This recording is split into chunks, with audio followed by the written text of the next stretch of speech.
किसी के शरीर में दर्द होना, जोड़ों में दर्द होना और वो यदि दर्द की दवा लेता है तो शरीर में जलन शुरू हो जाना, ये एकदम साधारण से लक्षण है वात और पित्त दोनों दोषों के कुपित होने के। नमस्कार मित्रों, वंदे मातरम, जय सियाराम, जय गौ माता की। आप सभी का स्वागत है आपके अपने YouTube चैनल गोवर्धन आयुर्वेदा में।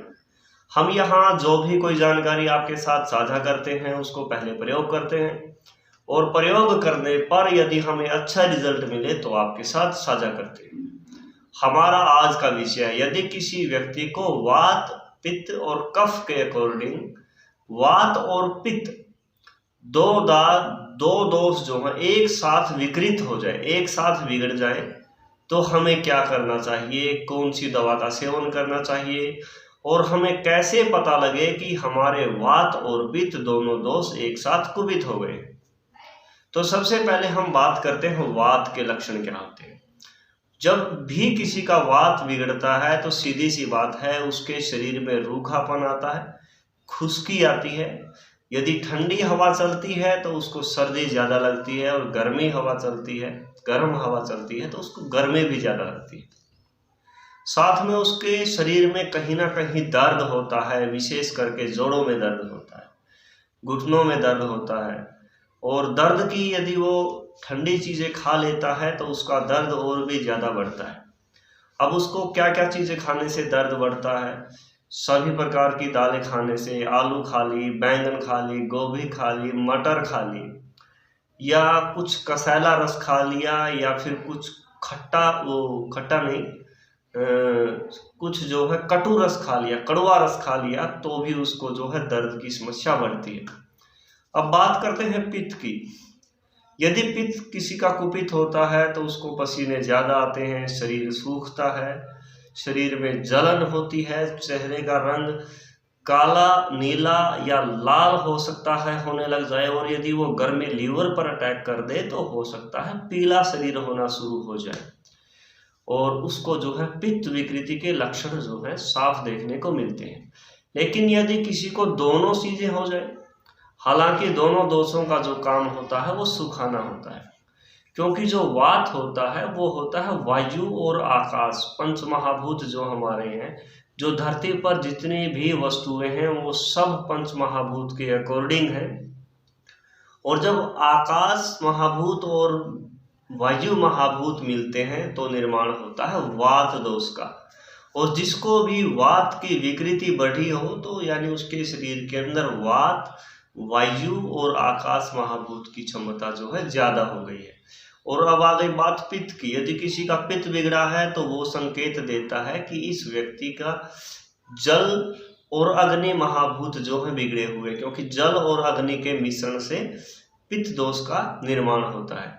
तो वायु का काम क्या होता है? सुखाना। और अग्नि का काम क्या होता है? सुखाना। और जब अग्नि और वायु एक साथ होंगे तो और ज़्यादा सुखाएंगे और ज़्यादा शरीर को जो है जलाने का कार्य करेंगे। तो यदि किसी को वायु और वात और पित्त दोनों बिगड़े हुए हैं तो उनके साथ क्या होता है? मान लो किसी के जोड़ों में दर्द है और वो डॉक्टर के पास गया या वैद्य के पास गया, उसने जोड़ों की दवा ली, दर्द की दवा ली, उसका दर्द तो ठीक हो गया, लेकिन दर्द के ठीक होने के बाद उसकी एक नई समस्या बढ़ गई, जलन। अब या तो उसके हाथ पैरों में जलन शुरू हो गई, या उसको घबराहट शुरू हो गई, बेचैनी शुरू हो गई, या फिर उसको सीने में जलन शुरू हो गई, या गले में जलन शुरू हो गई, या पेट में जलन शुरू हो गई, या उसके जो है हाथ पैरों में जलन शुरू हो गई, या गुदा मार्ग में जलन शुरू हो गई, या उसको गर्मी बहुत लगनी शुरू हो गई, पसीना बहुत ज़्यादा आना शुरू हो गया, या फिर उसके मूत्र मार्ग में जलन शुरू हो गई। और यदि वो जलन की दवा लेता है तो उसको जोड़ों में दर्द शुरू हो गया। ऐसी समस्याएं जो है उसको देखने को मिलती हैं। तो अब हमें करना क्या चाहिए, हमें क्या खाना चाहिए जिससे कि हमारी ये समस्या हल हो जाए। तो यदि किसी को एक विशेष बात और बता दूं, यदि किसी व्यक्ति के साथ ऐसी समस्या होती है तो कुछ लोग इसको गर्म सर्द समझ लेते हैं कि मुझे तो गर्म सर्द हो गया। ये गर्म सर्द नहीं है, ये आपकी वात और पित्त दो प्रकृतियां होती मिक्स हो गई हैं और उनके बिगड़ने की वजह से आपको ये समस्या है। ये गर्म सर्द नहीं है। तो यहाँ पर हमें सबसे पहले तो कोशिश करना चाहिए, यदि हम अंदाज़ा लगा सकें किस व्यक्ति को ज़्यादा समस्या किसकी वजह से, पित्त की वजह से है या वात की वजह से है। फिलहाल तो हम उसको एकदम कंट्रोल करने का प्रयास करें और उसके बाद उसका थोड़ा लंबा ट्रीटमेंट चलाना है। तो हमें करना क्या है, जैसे हमारे पंच महाभूत हैं, वात पित्त और कफ 3 दोष हैं, ऐसे ही जो है हमारे 6 रस भी हैं आयुर्वेद में। मधुर रस, अम्ल रस, कटु रस, तिक्त रस और कसैला रस, जो 6 हमारे रस हैं, वो रस भी पंच महाभूत को की प्रधानता के आधार पर है। यदि वात और पित्त किसी के बिगड़े हैं तो वात को कम करने की बड़ी अच्छी दवा है मीठा रस, मधुर रस, और पित्त को भी कवर करने की बड़ी अच्छी दवा है मधुर रस, मीठा रस।